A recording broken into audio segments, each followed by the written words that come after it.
Good evening, Pinnacle and Duncan. My name is Wink Rothberg.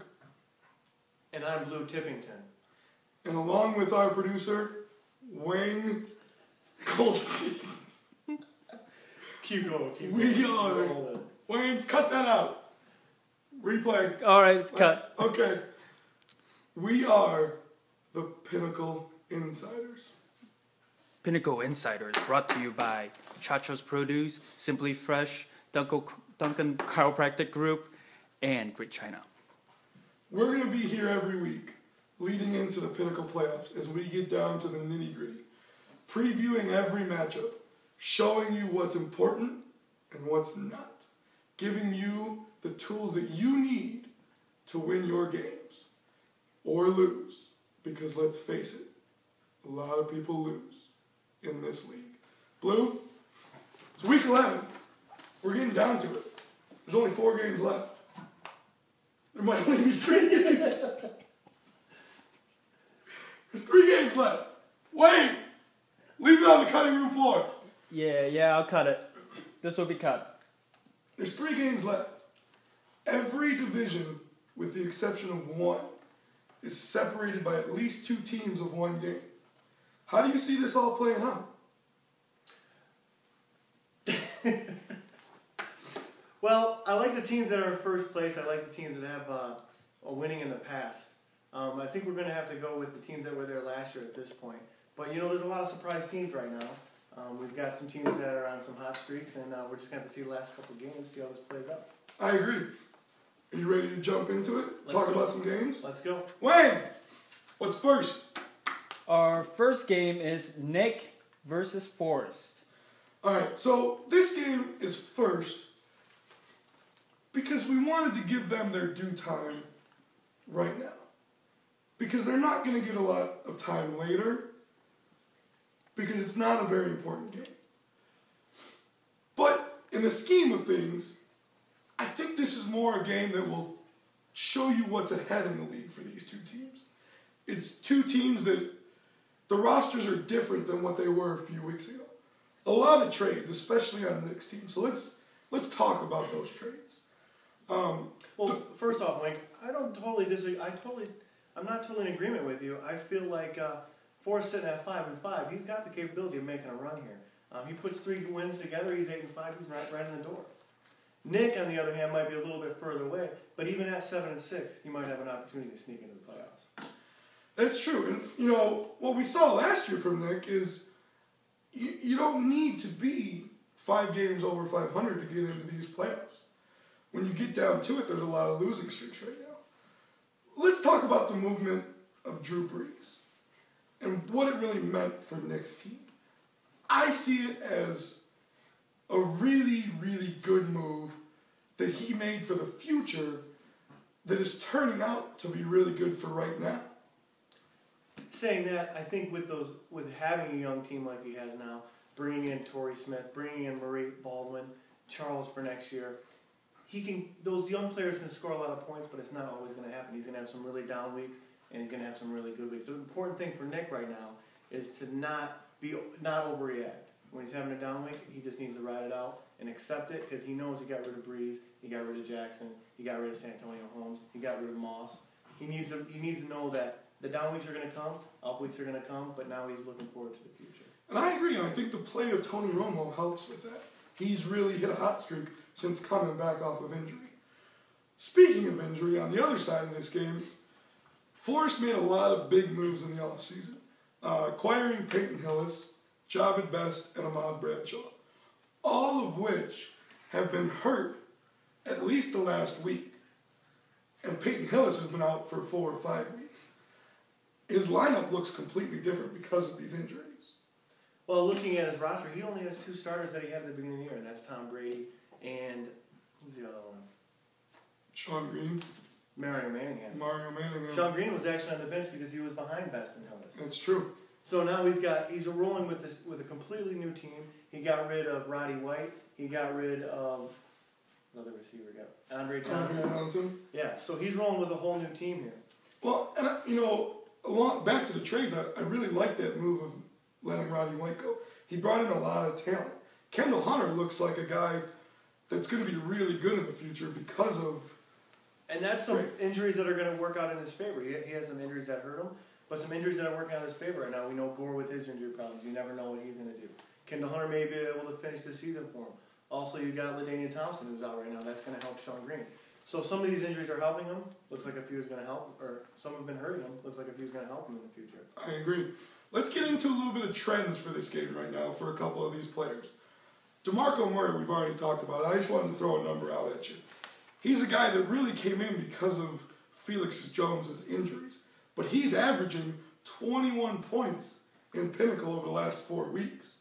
I mean, you can't expect that production to continue, but it certainly can be somewhere up there. I feel like it will.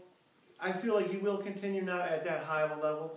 I think it's reasonable to expect him to get about 15 points a week. You may have an uptick here or there. With Felix Jones coming back, I don't feel like that's going to affect him at all. I think that we're still going to see DeMarco Murray be the main running back there. I don't really see that Felix Jones is going to even affect that. Okay. Wayne.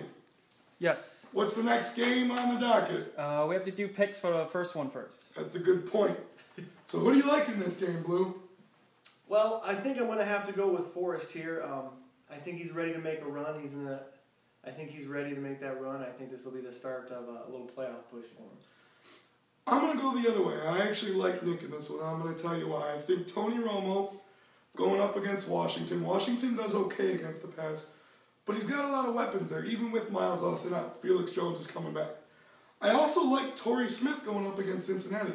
I think Cincinnati's going to be focused on Anquan Bolden. You can take a couple of shots over the top. So I like Nick to come out of this one. Wayne, what's your thoughts? I think Tom Brady, Manningham, and Fitzgerald will have a great week, and I think Forrest is going to win. Okay, there you have it. What's next on the docket? Next game, Jim versus Montana. This is an interesting game. Here's two teams that the last few weeks were separated by a couple of games. Jim's on a little bit of a downslide right now, and he's making it easier for Montana. Montana's taken over that division. I don't want to go away from what Montana's been doing. It's been very impressive, scoring a lot of points over the last few weeks. But I think the story here is more about Jim, which we'll get into.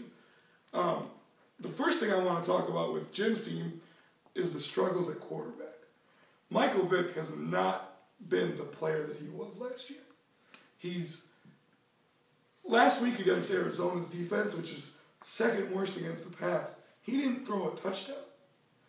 So if you're Jim, do you move to starting another quarterback? And if so, who? Well, the only other quarterback he has on his roster right now is Sam Bradford. That looks like to be for him a move to a future. You got Kevin Cobb down there. He's been limited. He's hurt. We don't even know. They've got Skelton playing quarterback there. We don't even know if he's going to be playing. So, same thing with Vic. Vic's got the ribs now. So, we don't really know. And he's playing against a tough New York Giants defense. So, we don't really know what he's going to do here. That's actually a good over-under point there. I mean, is the over-under at 15.5 projected for Vic? How do you feel about that? Going up against the Giants, I would probably take the under. I think they put a lot of pressure on Vic. It's a divisional game. So they see him twice a year. Once already this year and twice last year. So they know what he's doing. I think it's going to be the same thing as it was against the Bears. That you contain Michael Vick and you slow him down. You slow down that passing game. He doesn't like to run as much anymore.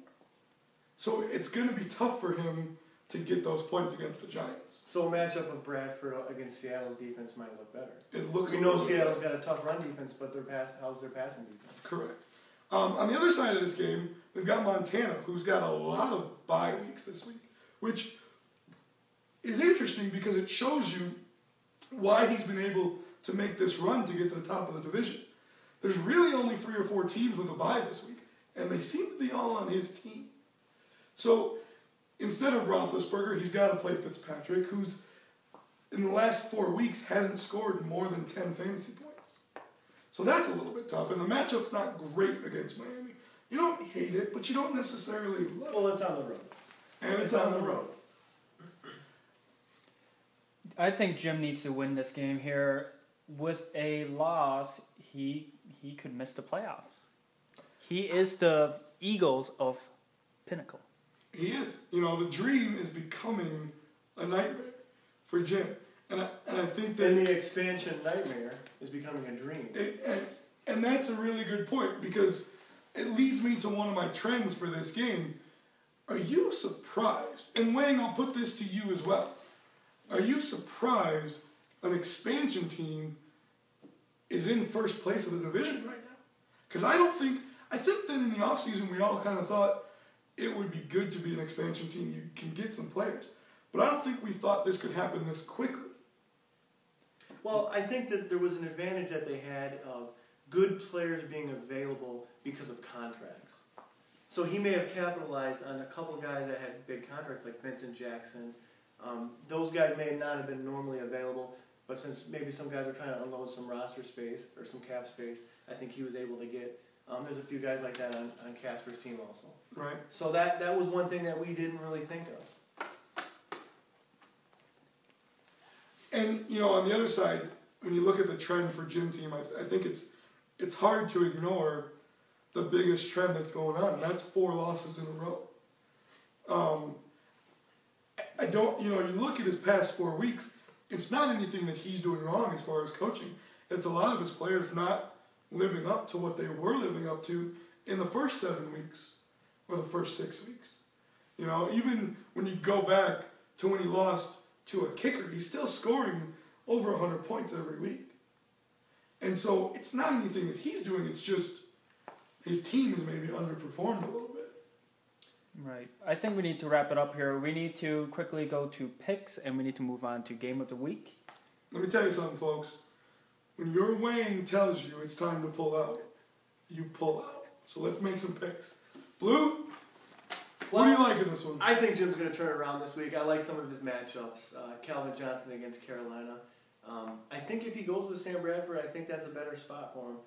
I think he's going to move Witten into the... Right now he's got Graham at the tight end. He moves Witten to the tight end, and I think he takes a shot with Denarius Moore. I think we got another good week there, another good matchup against Minnesota. So I like Jim in this matchup. I think there's just too many buys on Montana's roster this week. I tend to agree with you. I think that on paper, a lot of Montana's matchups look really good. But then when you look at them a little bit closer, I think, St. Louis has a better run defense than people think. So can they stop Marshawn Lynch? So, Matt Forte going against San Diego. You can run on San Diego, but is Chicago going to be behind in the game? And they're going to have to throw to catch up. So I totally agree with you. I like Jim in this one to bounce back and tie the division. Wayne, your thoughts? I think Jim will have to win, for he's going to win. And I think that's about it. Right. Wayne, we pay you for your analysis, and it's nuggets like that make you earn your paycheck. That's right. That was Wang, tip of the week. Oh, Wayne, tip of the week. Okay. Just the tip of the week. I think we're gonna have to move our game of the week to the next segment. So. Oh, I think we're fine. Well, we have a minute and a half to finish this. Okay, well, I've got a little nugget for you. We can fill a minute and a half with some over-unders. Okay. The 2 games that we talked about already, I'll give you an over-under. For Nick, here's for Forrest, we have Ryan Train. Over-under 10.4. Wayne? It's hard to tell, with Mike Shanahan's running back, it's hard to tell what they're going to do. I think under. I would tend to agree. I think that, I heard an interesting theory this week. I spoke to one of my sources. I truly believe that Shanahan is trying to get himself fired. Because there's no other explanation for why you do this.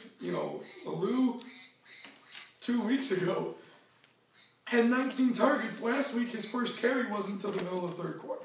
So I take the under as well. So, ladies and gentlemen, I think that's just about going to wrap it up. We're going to do another segment. We'll be right back after these messages.